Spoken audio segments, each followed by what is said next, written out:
Hello everyone, welcome to Kenny's Educare, a group of Kenny solutions. Today we'll be starting with lesson number 2 which is work and energy. So अभी work क्या होता है? When can we say कि we have done some kind of work? अगर आप एक जगह से दूसरी जगह डिस्प्लेस हो रहे हो या कोई भी ऑब्जेक्ट को आप डिस्प्लेस कर रहे हो एक जगह से दूसरी जगह, उसको हम क्या बोलते हैं? डिस्प्लेसमेंट. ठीक है, तो जब कोई भी ऑब्जेक्ट एक जगह से दूसरी जगह गई हो एंड वहाँ पे आपका कुछ फोर्स लगा हो, देन वी कैन से कि work is done. Okay, and energy क्या होती है? Now to do work we need energy, we all know, है ना. जब तक एनर्जी नहीं होगी how we can do work. तो यहाँ पे अलग अलग टाइप्स की एनर्जी होती है. Like in this lesson you will come to know about kinetic energy, potential energy, transformational energy, mechanical energy. Okay, you will also come to know about law of conservation energy, and you will also come to know about various units which are used for work, then for force, pressure. Okay, so let's start. There is a question which is given in your textbook कि from scientific point of view when do we say that no work was done. अब कब बोलोगे कि वर्क नहीं हुआ है? Now as I said कि काम कब, वर्क कब होता है? When force is applied and displacement takes place. तो आप बोल सकते हो कि वर्क हुआ है.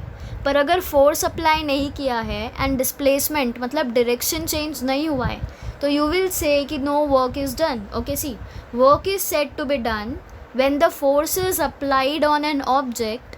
आपने एक ऑब्जेक्ट के ऊपर फोर्स लगाया to move it from one place to another and it moves through a distance in the direction of the application of the force. Okay, what does it means? Suppose एक book रखी है at position A and आपको वो book को लेके जाना है position B तक. तो व्हाट यू आर डूइंग, आप वो बुक को कैरी करोगे इन योर हैंड्स, तो you are applying some kind of force and you will take the book from position A to position B, right. तो यहाँ पे आपको जाने के लिए you will need an energy and what you are doing, you are also changing the position of that book. आपने ये table से ये टेबल तक बुक लेके गया, राइट. तो you are also changing the direction और प्लेस ऑफ द बुक. तो यू विल से कि work is done. Okay, now अब आप कब बोलो कि वर्क नहीं हुआ है? The opposite thing, work is done when you are not exerting energy, okay, and force any more. No work is done when the object is not moved with energy and force. मतलब अगर आपने position A से position B तक आपको बोला गया है कि ये पोजीशन से ये पोजीशन तक लेके जाओ आप बुक, एंड अगर आप वो नहीं कर रहे हो, you are not using the energy, ये बुक जो है वो यहाँ पे ही पड़ी हुई है, you are not moving it away. Okay, तो आप क्या बोलोगे? नो वर्क इज़ डन, काम ही नहीं किया है कुछ. ठीक है. सी, जर्नली एनी मेंटल और physical activity is referred to as work. मतलब आप मेंटली या तो पढ़ाई करो या फिजिकल वर्क करो, कोई भी काम कर दो. Either you change the tyre of a car, either you clean your book shelf, either you cook in the kitchen. ठीक है, this are all the physical activities जिसको हम क्या बोलते हैं? We call them as work. When we walk or run, the energy in our body is used to do the necessary work, right. अब हम काम क्यों कर पाते हैं? Because we have that energy. and अगर आपने देखा होगा as the person gets old, and ज़्यादातर old people होते हैं, right, they do not have that much of energy to do the work, right. so they sit on one place idly mostly, right. तो क्यों वो बैठे क्यों रहते हैं? Why they don't work? Because they don't have that energy. And हम why we can run और walk? Because we have that energy to do that work. Okay, we say that a girl who is studying is working और performing work, right. अगर आप, if a girl is studying it means she is working or performing work, but this is a mental work. And scientifically if you say about physical and mental work, both are a type of work. पर जब हम physics के बारे में बात करते हैं, physics के अंदर we will only talk about physical work, right. You are playing football, you are playing cricket, you are running, you are walking is all type of work because you are using your energy, applying force, and you are moving and changing your direction. So you can say कि you are doing work. Okay, work is said to be done when a force is applied on an object causes displacement of the object. मतलब आपने force लगाया जिसके वजह से वो object का displacement हो गया, मतलब जो बुक पोजीशन ए पे थी वो पोजीशन बी पे चली गई, तो आपने क्या किया है, डिस्प्लेस किया है ऑब्जेक्ट.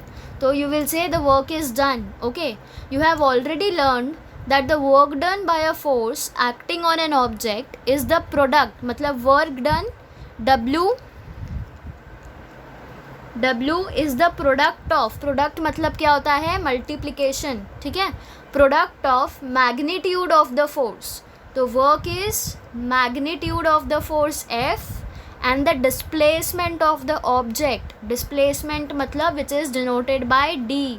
तो वर्क का फॉर्मूला क्या हो जाएगा, F into D. Okay, thus work is equal to force into displacement. Okay, I hope you are clear कि वर्क का फॉर्मूला क्या है.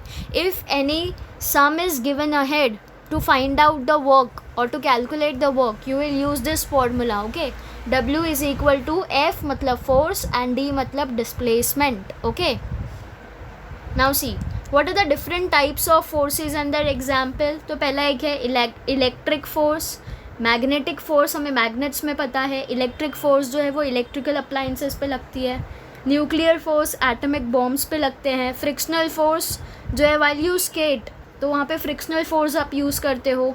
Normal force is applied force, suppose you have to push some luggage, आपको luggage को धक्का मार के you have to take it to some other place, तो वहाँ पे आप कौन सा फोर्स अप्लाई करोगे, you will apply this normal force. Then force of gravity, we all are aware of Einstein कि एप्पल नीचे क्यों गिरता है, why does it goes up into the sky, it is because Apple के ऊपर this gravitational force is acting, जिसके वजह से वो ग्राउंड की तरफ अट्रैक्ट होता है. Okay, so this are some of the examples of forces.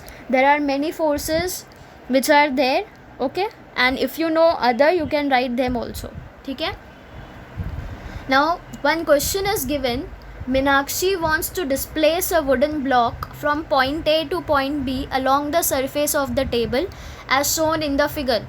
See, this is the point A and this is the point B. तो मीनाक्षी ये है, इनको क्या करना है, she has to displace this block from this point A to point B. Okay.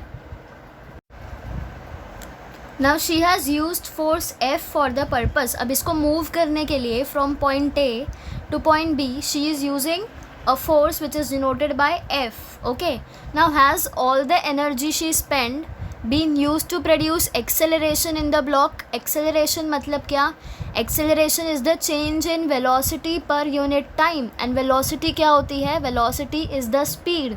तो इसके जो स्पीड में चेंजेस आएंगे उसके लिए has she used all the energy, you need to find that, and which force have been overcome using that energy, and कौन सा force यहाँ पे वर्क कर रहा है, using the energy she has spend. Okay, now अभी आप देख रहे हो स्लोप जो है वो टेबल का, it is providing a mechanical advantage as a simple machine, है ना, because it is providing it as a base. तो it is the table is working as a base. Okay, now the vertical force of gravity acting on it splits into two smaller forces.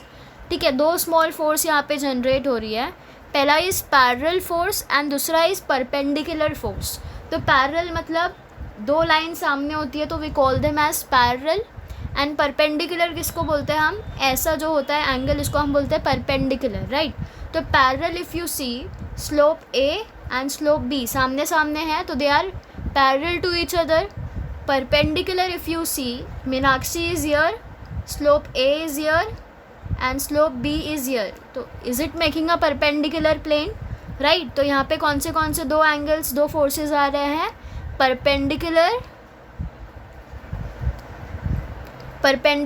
And parallel. Okay, only those force which is parallel is capable to overcome और counter. Now as I said यहाँ पे perpendicular force भी act कर रहा है. Suppose this is Meenakshi, यहाँ पे है ए ब्लॉक, यहाँ पे है बी ब्लॉक, तो ये परपेंडिकुलर बन रहा है, राइट. तो यहाँ पे परपेंडिकुलर अगर आप देखोगे तो the energy which will be required will be more and force भी यहाँ पे ज़्यादा लगेगा. यहाँ पे एक्चुअली लगेगा ही नहीं. तो जो ए से और बी से पैरेलल लाइंस बन रही है, ये सबसे इजी तरीका है ये ब्लॉक को पॉइंट ए से पॉइंट बी तक शिफ्ट करने का. Okay, See, you must have seen the events depicted in the picture B and C above. When a child pulls a toy with the help of a string, the direction of the force is different from that of the displacement. Right? वो force कहाँ पे लगा रही है? The child is applying the force to the string. पर एक जगह से दूसरी जगह कौन जा रहा है? The toy. Right? अब see, suppose her name is Minakshi. और imagine yourself been in Meenakshi's place. ठीक है, अभी समझो आप यहाँ पे हो या आप हो, आपने एक स्ट्रिंग टाई की अपने हैंड से, जिससे आपने एक टॉय को टाई किया हुआ है. अब उसको आप आगे खींच के लेके जाओगे. आप अभी किस पे ध्यान दोगे? आप टॉय पे ध्यान दोगे या स्ट्रिंग पे ध्यान दोगे? आपका काम क्या है? You have to pull the string. Toy खुद ब खुद आ जाएगा आपके साथ. राइट? तो सिमिलरली अगर आप देखोगे तो यहाँ पे help of string, the direction जो है, आप फोर्स कहाँ पे अप्लाई कर रहे हो? स्ट्रिंग के ऊपर. पर डिस्प्लेसमेंट कहाँ पे हो रहा है? टॉय के ऊपर. Right? So this is what the sentence is saying. Okay. Similarly when a large vehicle tows a small one. आपने ये देखा होगा ना, म्यूनसिपैलिटी के लोग ऐसे कार को लेके चले जाते हैं. The direction of the force and the displacement are different. अब फोर्स कहाँ पे लगेगा? To the string. जो भी रोप यहाँ पे टाइड है, अभी समझो एक रोप यहाँ से टाइड होगी एंड एक यहाँ पे होगी, तो फोर्स कहाँ पे लगेगा? ये दोनों पोजीशन पे. पर डिस्प्लेस कौन हो रहा है? ये कार एंड ये कार. राइट? फोर्स लग रही है स्ट्रिंग पे या रोप पे एंड डिस्प्लेस हो रहा है car. Right? So in both these cases, the direction of the force makes an angle with the direction of displacement. तो अब जो डायरेक्शन में फोर्स अप्लाई करोगे वह उसका जो डायरेक्शन होगा डिस्प्लेसमेंट का, they will make an angle with each other. Okay, so let us see how to calculate work done in such cases. अब यहाँ पे आप वर्क डन कैसे कैलकुलेट करोगे? हमने वर्क का फॉर्मूला देखा था, force into displacement. Right? So, see, when a child pulls a toy cart, force is applied along the direction of the string. Right? Force कहाँ पे अप्लाई कर रहे हैं हम लोग? ये स्ट्रिंग के ऊपर.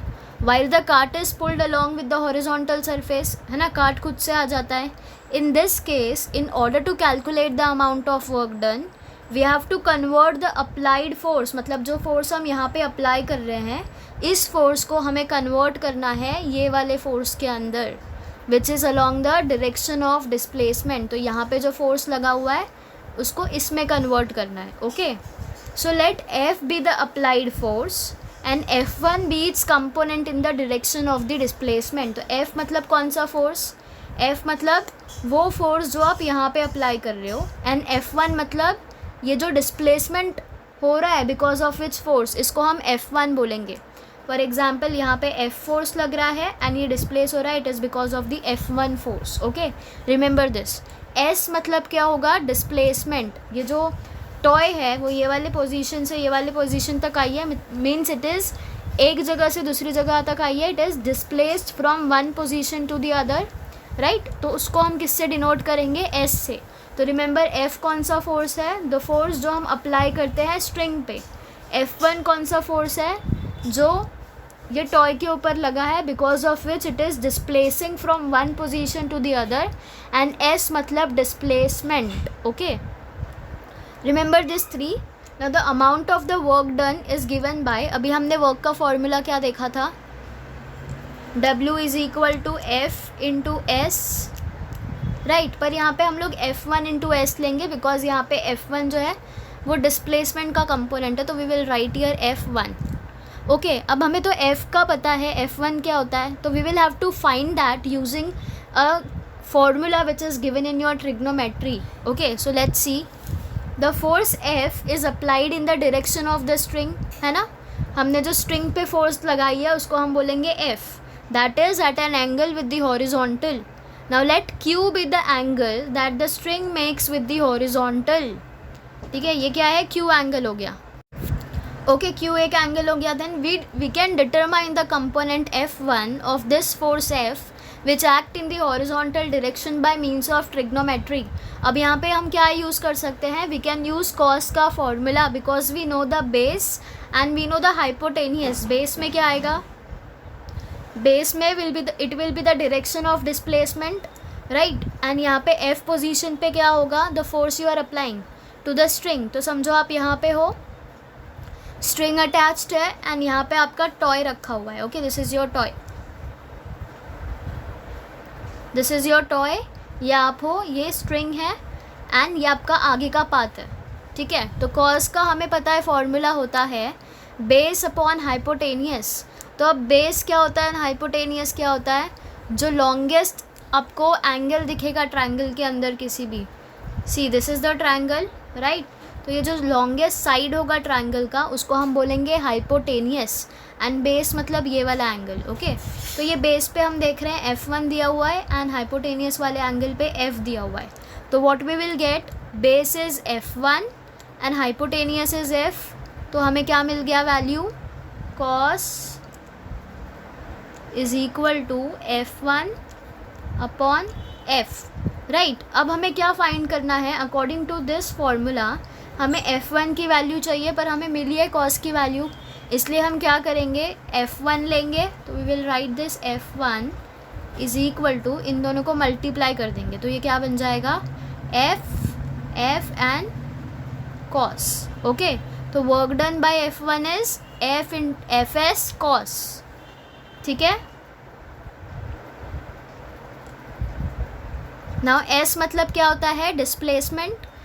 इस फॉर्मूला में इफ़ वी सी, यहाँ पे W दिया हुआ है, राइट। W दिया है F1 इंटू S, ठीक है। अब आपको F1 की वैल्यू मिली है, क्या मिली है, F cos। तो आप लिखोगे W is equal to F cos, और ये S भी तो है तो we will multiply this and write S। तो ये आपको मिल गया वर्क डन का formula, right. See now enter your conclusion about the work done for the specific value of the Q in the following table। अब यहाँ पे cos के बाजू में आप क्वेश्चन मार्क देख रहे हो, राइट। तो वहाँ पे क्वेश्चन मार्क पे we will see the horizontal angle which is formed। तो एक 0 एंगल देखेंगे, एक 90 एंड 180 देखेंगे। तो हम सबको पता है, we all remember कि cos 0 की value if you check, cos 0 is 1, cos 90 is 0, cos 180 is -1, ठीक है। समझ गया, ये वैल्यू कहाँ से आई है तीनों, ये तीनों वैल्यू कहाँ से आई है, cos 0 is 1, cos 90 is 0, cos 180 is -1। Okay, now we know the formula, हमने ये फॉर्मूला देखा है, राइट, कि W is equal to F S and cos, right. यही वैल्यू है, यही है। तो यहाँ पे अभी हमें क्या करना है, हमें cos की वैल्यू के जगह ये जो वैल्यू मिली है वो डालना है। तो सी पहले क्या दिया है, cos 0 का वैल्यू इज़ 1, तो W is equal to F S cos 0 की वैल्यू क्या हो जाएगी, 1। तो इफ़ यू राइट 1 और not, it is 1 and the same. तो आपको आंसर क्या मिल गया, W is equal to F S। दिखा आपको यहाँ पे W is equal to F S लिखा हुआ है, ठीक है। वी विल कंक्लूड लेटर, ठीक है। इतना समझा हुआ है, Fs कहाँ से आया एंड cos कहाँ पे चला गया। Now next we know the formula, W is equal to Fs and cos, right. अब cos हमें क्या लेना है, cos 90 लेना है जिसकी वैल्यू 0 है। ओके, तो Fs cos 90 लेना है, cos 90 की वैल्यू क्या है, 0 है। तो anything you multiply by 0 is 0, तो हमें वैल्यू क्या मिल गई, 0। तो इफ़ यू सी यहाँ पे क्या दिया गया है,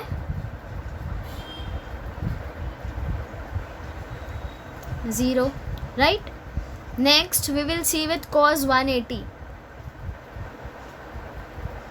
W is equal to F S cos 180। Okay, अब 180 की वैल्यू क्या है, Fs लिख दिया। 180 हमें पता है -1 वैल्यू होती है, तो 1 यू राइट और not is 1 and the same, पर हमें माइनस साइन लेना ज़रूरी है। तो how we will write it as minus F S, W is equal to minus F S when cos is 180. Okay, यहाँ पे दिया हुआ है W is equal to minus F S, right. I hope you have understood कि ये answer calculate कैसे किया गया है.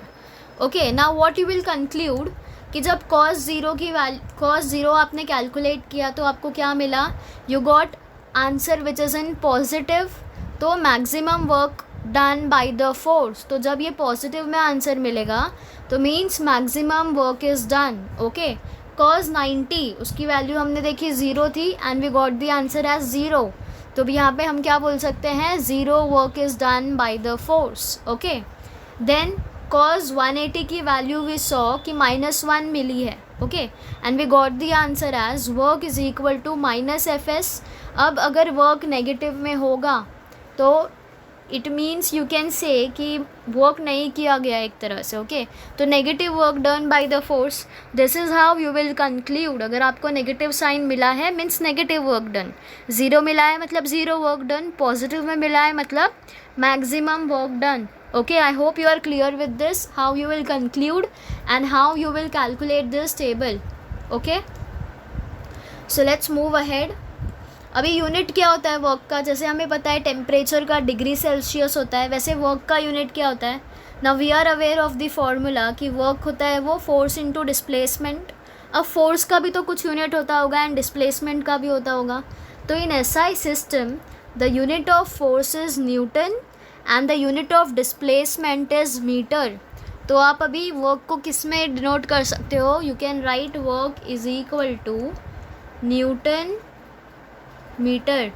ओके, न्यूटन मतलब फोर्स, मीटर मतलब displacement. Okay, which will be equal to this only. ठीक है, and this is an important sentence, this can be asked for 1 marks also. Okay, thus the unit of force is Newton meter, Nm, which is denoted by capital N and small m. Okay, this is called joule. 1 joule. अब आप 1 joule को define कैसे करोगे, if a force of 1 Newton displaces an object through 1 metre, मतलब आपने कितना force लगाया है, 1 न्यूटन जितना फोर्स लगाया है एंड आपने ऑब्जेक्ट को डिस्प्लेस किया है 1 मीटर तक इन the direction of the force. The amount of the work done on the object is 1 joule. ठीक है, मतलब आपने 1 न्यूटन का फोर्स लगाया है एंड 1 मीटर आपने डिस्टेंस ट्रैवल करवाया है कोई भी ऑब्जेक्ट को, तो यू विल से कि आपने वर्क कितना किया है, you have done the work of 1 joule. Okay, now 1 joule is equal to 1 newton into 1 metre. Now joule मतलब क्या हो गया, it is the unit for work. ठीक है, तो 1 joule is equal to 1 newton into 1 metre. Okay, and you can write this as this. Joule का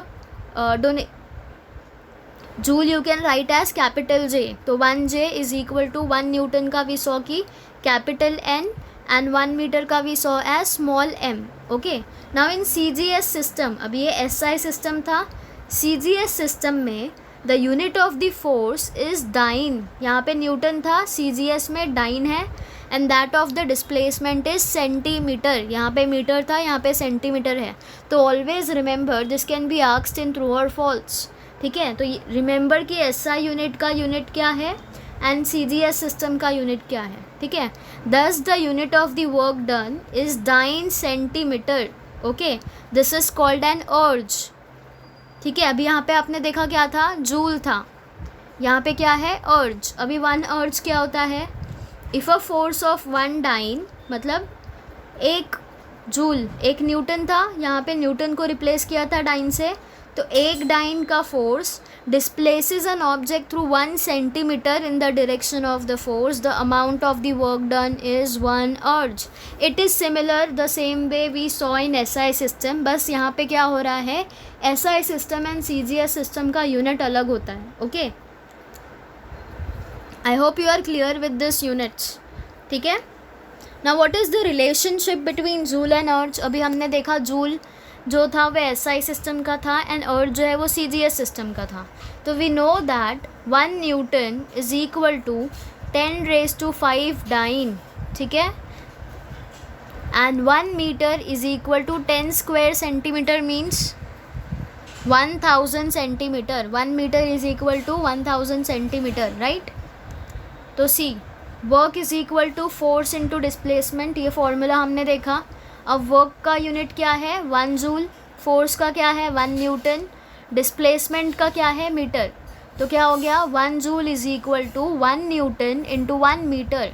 and we know that 1 newton, यहाँ पे क्या दिया है, 1 न्यूटन इज 10⁵ डाइन, तो लिखा. And 1 metre is equal to 1000 centimetre. तो कितना हो गया ये, 10⁵ और 10⁵. तो इसको आप कैसे लिख सकते हो, 5 + 2 कितना हो गया, 7. तो 10⁻⁷ लिख सकते हैं हम लोग. तो ये क्या हो गया, 10⁻⁷, इसका डाइन एंड इसका सेंटीमीटर. तो क्या हो गया, 10⁻⁷ डाइन सेंटीमीटर. तो आपको 1 जूल की वैल्यू क्या मिल गई, 1 जूल इज इक्वल टू 10⁻⁷ अर्ज. अब जूल एसआई सिस्टम में था एंड अर्ज था CGS में. तो ऑलवेज रिमेंबर दिस वैल्यू कि 1 जूल इज इक्वल टू 10⁻⁷ अर्ज. ओके,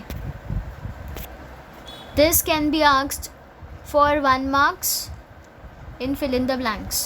तो remember this, it is important. ठीक है.